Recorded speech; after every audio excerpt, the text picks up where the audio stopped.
Let me tell you something that's been bubbling under the surface of the transfer window. Chelsea just shut down one of the most talked about moves of the summer, and it's got me thinking about how football clubs are handling their star players these days. Imagine this: Arsenal was ready to drop €100 million on Joao Pedro, a Brazilian striker who's been lighting up the championship. But instead of letting him leave, Chelsea handed him a new contract. Now, why would they do that? Well, personally, I think it's a masterstroke. You see, Joao Pedro isn't just another player, he's a symbol of Chelsea's growing ambition. By keeping him, they're sending a message: we're not just rebuilding, we're positioning ourselves as a top-tier club. What many people don't realize is that this move also reflects a shift in power dynamics. Clubs like Chelsea are now holding the cards, knowing their stars are in high demand. It's not just about money anymore, it's about control. But here's what really interests me: Arsenal's approach. They're not just chasing one name, they're casting a wide net, looking at Alvarez, Pedro, and others. That tells me they're trying to hedge their bets, but it also shows they're desperate. Why? Because their current striker, Victor Gyökeres, is good, but not great. And in the Premier League, you need more than one reliable goalscorer. What makes this situation fascinating is the contrast between Arsenal's hunger and Chelsea's confidence. Arsenal is the reigning champion, but they're still building.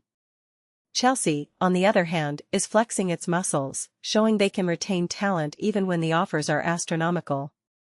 It's like a chess game where every move has layers of strategy. Now, let's talk about the bigger picture.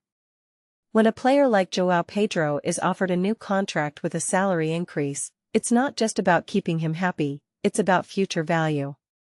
Chelsea's owners, Blueco, are clearly thinking long-term. They're not just selling a player for a quick fix, they're investing in a brand.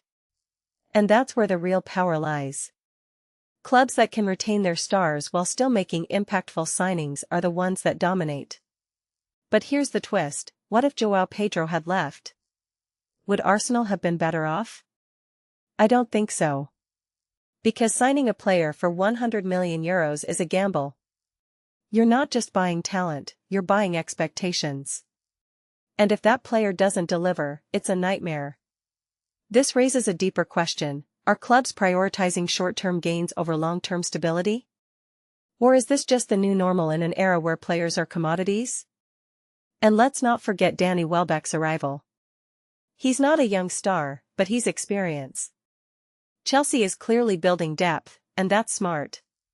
But it also shows they're not just relying on one or two names. They're creating a system where players like Welbeck can step in and contribute. It's a subtle move, but it speaks volumes about their philosophy. Meanwhile, Arsenal's sale of Christian Norgaard to Everton adds another layer. It's a reminder that even the biggest clubs have to make tough decisions. Selling a player for £7 million isn't a huge sum, but it's a sign that they're willing to move pieces to make room for new talent. It's a balancing act, and one that's becoming more complex every year. So, what does all this mean for the future? I think we're seeing a new era where clubs are more strategic than ever. They're not just reacting to transfers, they're shaping the market. And for fans, that means more drama, more speculation, and more questions. But that's what makes football exciting, right? The uncertainty, the power plays, the constant evolution. Whether you love it or hate it, this is the reality we're living in. And as for Joao Pedro? I'd say he's made the right choice. Because in football, sometimes the safest bet isn't always the obvious one. It's the one that aligns with your vision, and Chelsea's vision, it seems, is clear.